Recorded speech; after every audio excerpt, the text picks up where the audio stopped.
کارگردان وقتی که به هنر میزانسن خودش مراجعه میکنه چه مباحثی، چه ارزش‌هایی رو باید در چنته داشته باشه.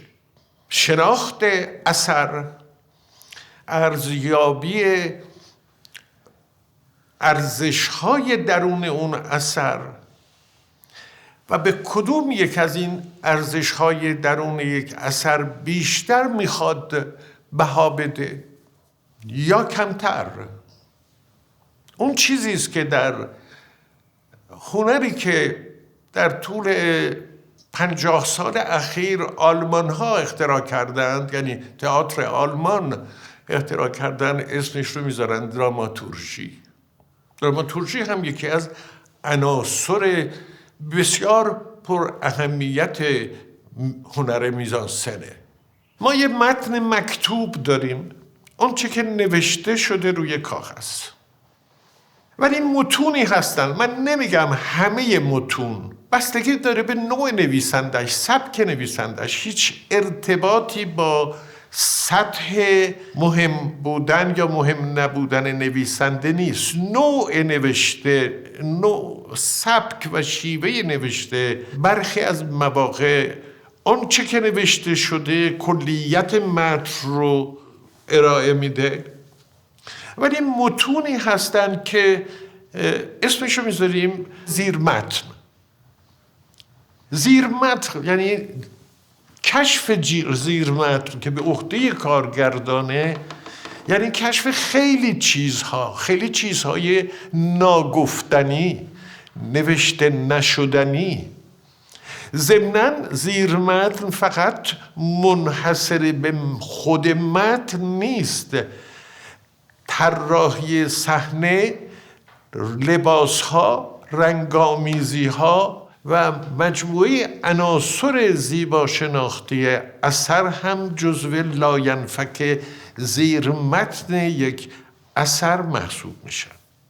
استانیسلافسکی مشغول تمرین یک اثر، یکی از آثار چخوفه و با یکی از بازیگرهای نمایش مشکل انتقال مفهوم اون صحنه رو داره، مفهوم اون دیالوگ ها رو داره و نمیتونه، و این کلنجار به جایی میرسه که هیچ کاری از دست نوازیگر بر بیاد از دست خود استانیسلافسکی.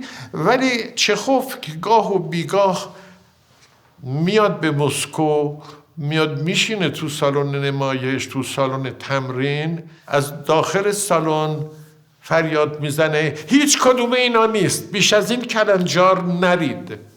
استانیسلافسکی میاد از صحنه پایین میشینه کنار چخوف، میگه به من بگید چی کار باید بکنم؟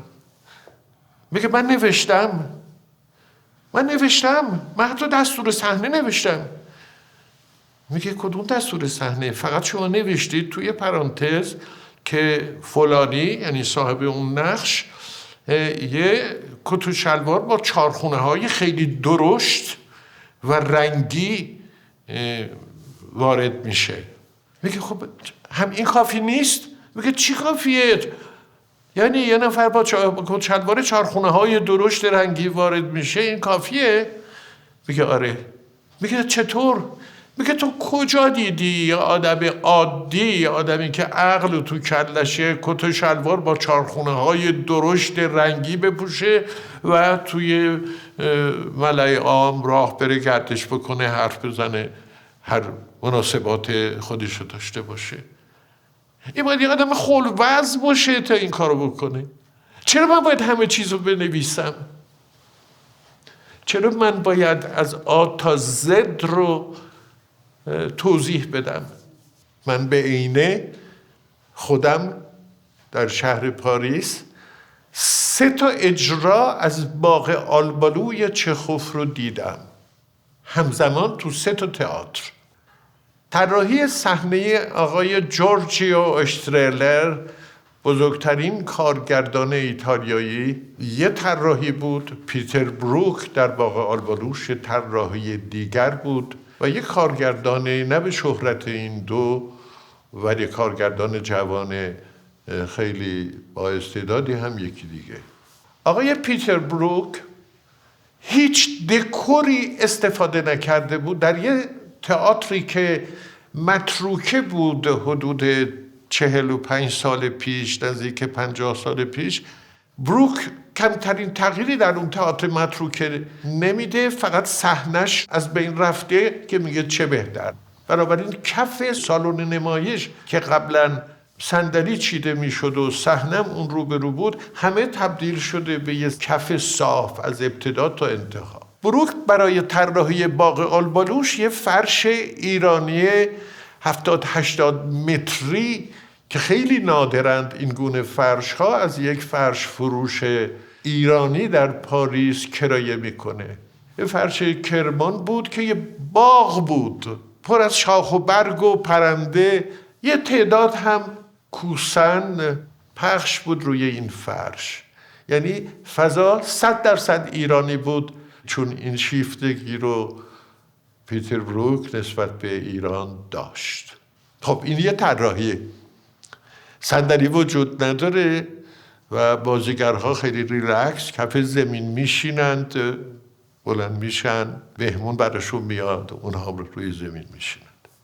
جورج اشترایر یه کار دیگری کرد که اون هم به نوعی عجیب بود برای من. از فراز سر تماشاگر، از ته سالن که تماشاگر اینجوری به طرف روبرو نشسته، از بالا سر آخرین ردیف تماشاگر یه پرده تور به عرض 10 متر کشیده شده تا ته صحنه نمایش. روی این پرده تور انبوهی از برگ‌های خشک درخت ریخته و این با نوری که داده میشد به این برگ‌ها تو اون پرده تور عظیم، یه فضای به غایت شاعرانه، به غایت زیبا و به غایت نشون دهنده زیبا شناسی عجیب روسی رو منتقل می‌کرد. اجرای سوم اجرای خیلی کلاسیک، خیلی منظم مرتب، ولی طراحیش اون ویژگی خاص رو نداشت. میخوام بگم که هر دو تا نگاه کرده بودن به اصطلاح به همون زیر متن اثر. هیچ چیز خراب نشده بود، در حالی که هیچ شباهتی بین این دو تا طراحی وجود نداشت.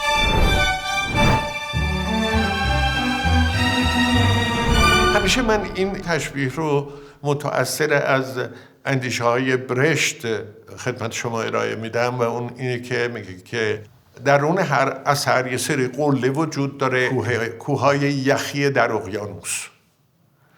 یه قله‌ای 10 مترش بیرون دریاست، یه قله دیگر 40 مترش بالای سطح دریاست و یکی دیگر بیشتر یا کمتر. شما هستید که این قله ها رو تغییر میدید یا این قله ها رو بر اساس ارزش های درون نمایش تعیین میکنید. من دیدم که در خانه برنارد آلبا چند تا قله وجود داره، کدومش باید پر رنگتر، کدومش بایستی سر بیرون آورده از سطح دریا باشه. یکی عامل مرد سالاری است در خانه برنارد آلبا. دوم عامل خرافات، تعبیر کردن مذهب به یه مقدار زیادی خرافه. و بالاخره قله دیگرش ضرورت عشق در زندگی، نیاز انسان به عشق.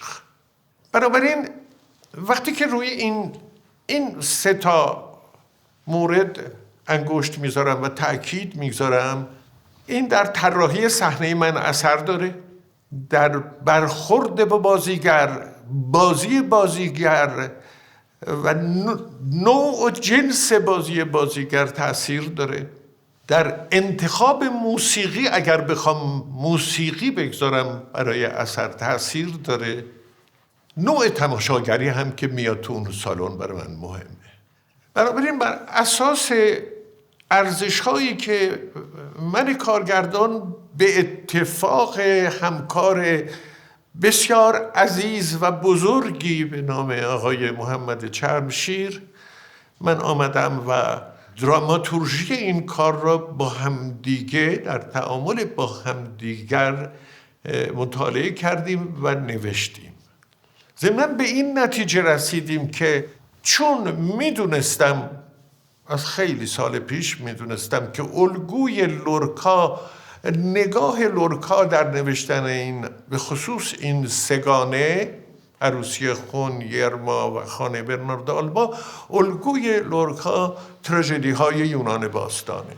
چون در تراژدی های یونان باستان یک گروه همسرا وجود داره، من بیام و الگو برداری بکنم از تراژدی های یونان و یک گروه همسرا اضافه بکنم به نقش های موجود در اثر لورکا. نقش همسرا مگر چیست؟ توضیح میده، تعریف میکنه، تبرئه میکنه، محکوم میکنه، تایید میکنه، تکذیب میکنه. همسرایان در نقشه بسیار تأثیرگذار و مؤثری در تراژدی های یونان دارند. همینطوری دکور نیستن، همینطوری یه مشت صدا نیستن روی صحنه. همسراها در اصل در نمایشنامه لورکا خب نبود.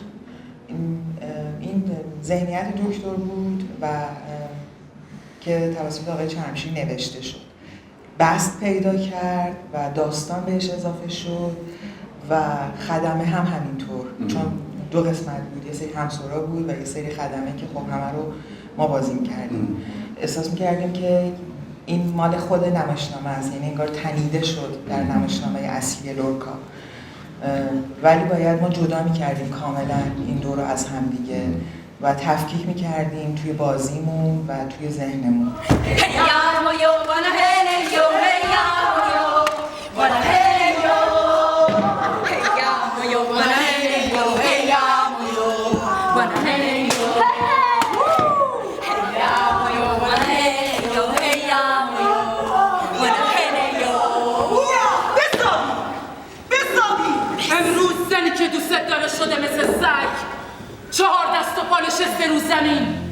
یکی بره ردیف آخر بشینه ببینه که حرفای همسرایان رو میشنوه یا نمیشنوه.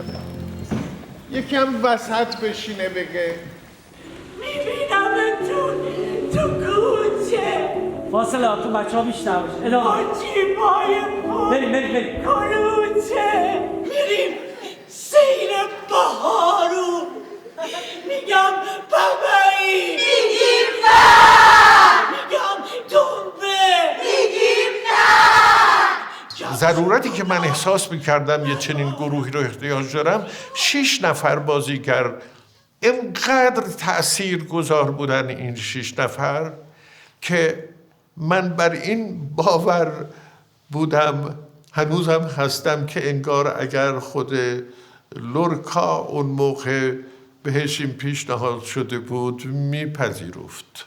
این تغییر و تبدیلات در یه اثر مکتوب نشانه بی‌وفایی به نویسنده اصلی نیست، خیانت نیست، بلکه تأکید بیشتر گذاشتن بر ارزش‌های موجود در اون اثره.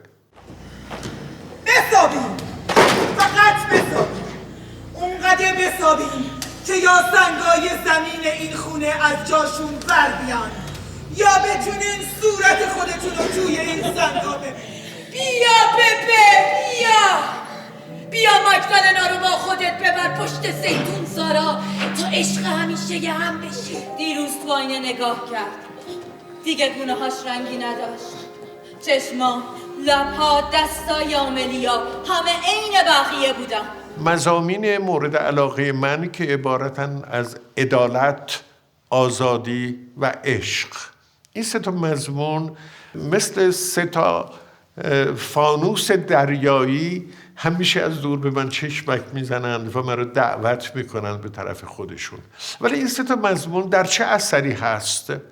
بسیاری آثار هستند که راجع به این 3 تا مضمون حرف میزنند، اونطور که باید حتی دفاع میکنند، اما به لحاظ ساختاری، به لحاظ زیبایی شناسی قابلیت به صحنه رفتن از دیدگاه من ندارند. بنابراین یکی زیباشناسی اثره، همون فرم اثره که باید صاحب قابلیت ها باشه، باید اون انرژی، اون جوهر و ذات اثر منو جذبم بکنه تا بعد بتونم روی اون 3 محور که عدالت و آزادی و عشق هست مانور بدم، بپرورونمشون در نگرش دراماتورژیک خودم، اونها رو هر جوری که لازم هست ارزش‌های لازم رو روی صحنه براشون فراهم بیارم.